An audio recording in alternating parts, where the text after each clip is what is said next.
it could be an uncomfortable thing to just change. You could think you're changing, and you really aren't.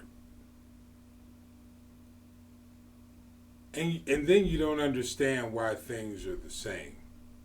I don't know why I have all these examples popping off in my head either. you know, one I can tell you this: one key to change is education.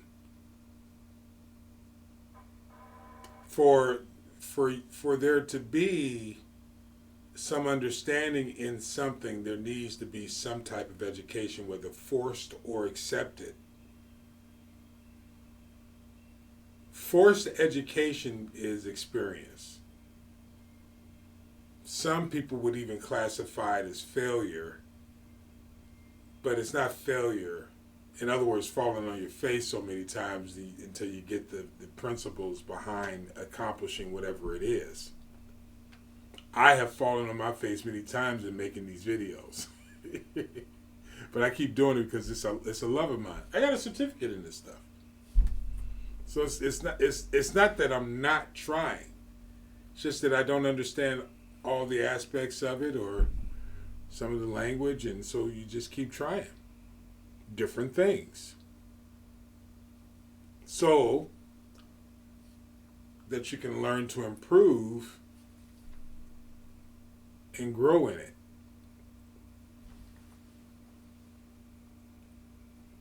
The challenge behind change, though, is that it's uncomfortable.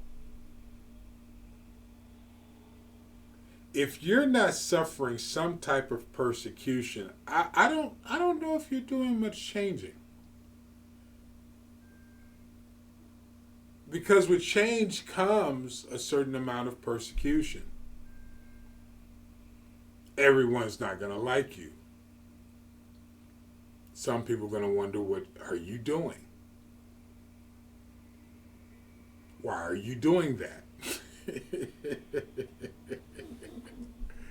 I'm sure Thomas Edison had these same issues in creating the light bulb. When I was out, a friend of mine, she told me, you know, uh, why don't you go play golf? I said, fine, I'll go play golf. I get kind of wrapped up in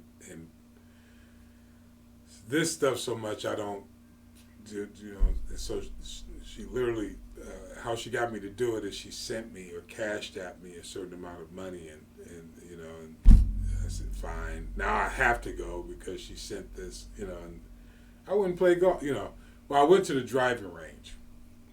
And so I hit my sand wedge good, my 9 iron good, my 8 iron fairly good, and then I got to the 7 iron, and I just kept. It got to the point of frustration. I couldn't hit the 7 iron right, and I was making all these little adjustments, and then I sat down, ate a protein bar, came back, and I swung, and I hit it perfectly a couple of times, and then I fell back into the same routine. And I couldn't figure it out, got frustrated, and I left. Now, keep in mind, it was 2 hours, but the point is, my body was tired, so that's not the point, but I left because it was frustrating. I still had balls. I could have kept hitting balls, but I didn't feel like I was getting anywhere. So I felt like I needed to walk away and come back and start with the 7 iron again when my body was fresh, make the adjustment so that I can hit the thing right. What's the point? The point is, unless you suffer some sort of experience, it's hard to make the right changes. Now, those experiences can be personal, or they can be from somebody else's experiences, which means you can completely miss the personal experience out of it all.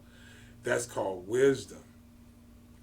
When you play off of someone else's wisdom and they can teach you the timing of how to apply knowledge and understanding where you don't have to worry about that. And if you have that kind of faith and hope in that person, then it can work out pretty good. The challenge is you can't find that in the world system.